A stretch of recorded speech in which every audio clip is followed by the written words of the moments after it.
noite a todos. Boa noite, querido professor. Meu nome é Bruno, sou professor de filosofia deste colégio e hoje nós vamos já então iniciar sabendo primeiramente o que é filosofia, o que é esta disciplina, que quando os alunos entram no ensino médio já causa pânico, já causa medo e muitas vezes causam medo, primeiro por causa do nome do professor e segundo pela própria disciplina. Primeiro então hoje nós vamos trabalhar como o que é filosofia.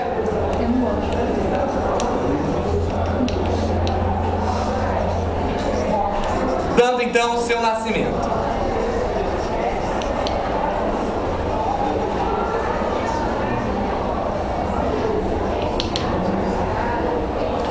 A palavra filosofia. Primeiro nós vamos começar então pela etimologia da palavra. Palavra filosofia. Quem arriscaria em dizer o que significa filosofia dessa sala de aula? Fala sério, professor. O que é filosofia? Sei lá. Primeira aula de filosofia. Nunca ouviram falar o que é filosofia? Uma coisa bem É quem fica pensando, não é? Quem fica pensando? O que mais? Filosofia de boteco. É quem não, Filosofia de boteco, uma comunidade do Orkut. quem não faz nada, professor. É filósofo. Quem não faz nada? Professor, o senhor escolheu o nascimento da filosofia. Meninas, o sinal já bateu. Primeiro dia de aula. Sente e fique quieto, por favor. Professor, o senhor escolheu o nascimento da filosofia. Quem que é o pai? O pai da filosofia? Verdade. E quem é a mãe? Responde aí, professor. Filosofia, vamos lá. Filo, amigo.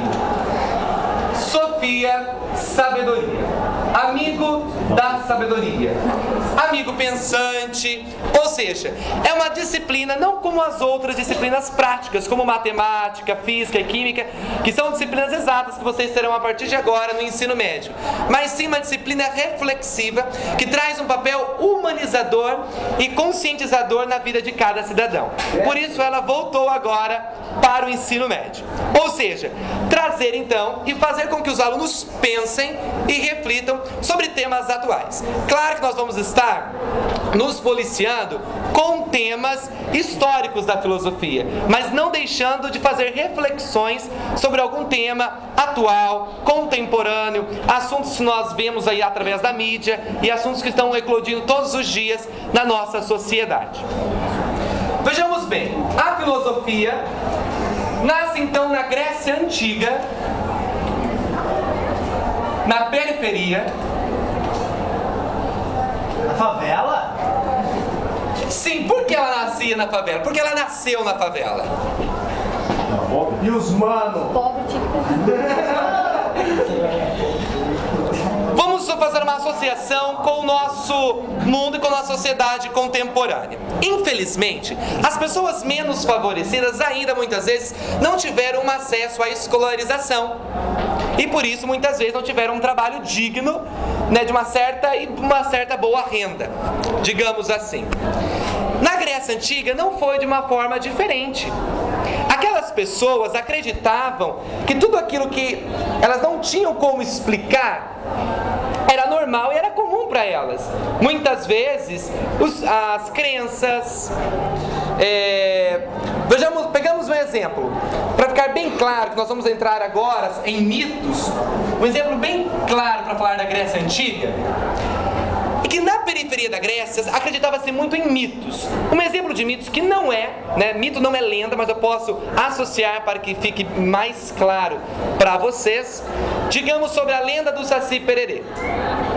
Era uma forma, muitas vezes, que os avós de vocês encontravam para explicar fenômenos que aconteciam nos sítios, que acontecia lá no casebre, que não tinha uma explicação racional, porque eles não tinham um conhecimento científico apurado.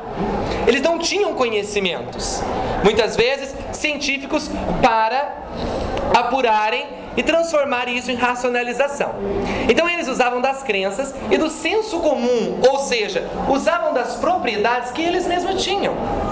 Usavam da fé pessoal, usavam da crença pessoal, usavam do achismo daquela época. Isso aconteceu com os nossos avós. Muitas vezes, quando as vacas, os cavalos apareciam com os rabos trançados, eles associavam a alguma obra do mal, ou alguma obra como se fosse Saci Pererê, porque eles não tinham uma racionalização e não sabiam como aquilo poderia ter se tornado um nó ou coisa parecida. Nós podemos associar isso aos mitos. Eles não tinham como explicar certos fenômenos da Grécia Antiga, por isso eles explicavam através dos mitos, através de uma imaginação, de uma fantasmagoria. Eles fantasiavam, eles iludiam-se com alguma coisa, porque eles não tinham um conhecimento provável para a sociedade.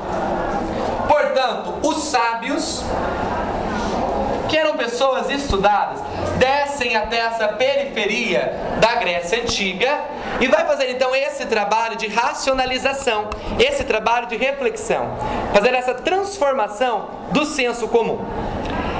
Mas eu pergunto uma coisa para vocês: será que nós já somos todos dotados dessa racionalização? Será que nós não trazemos em nós nada de senso comum? Nada de mito, nada de lenda, nada de uma crença pessoal? Eu não.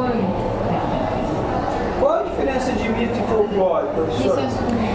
Vamos deixar as perguntas para depois, como eu havia dito.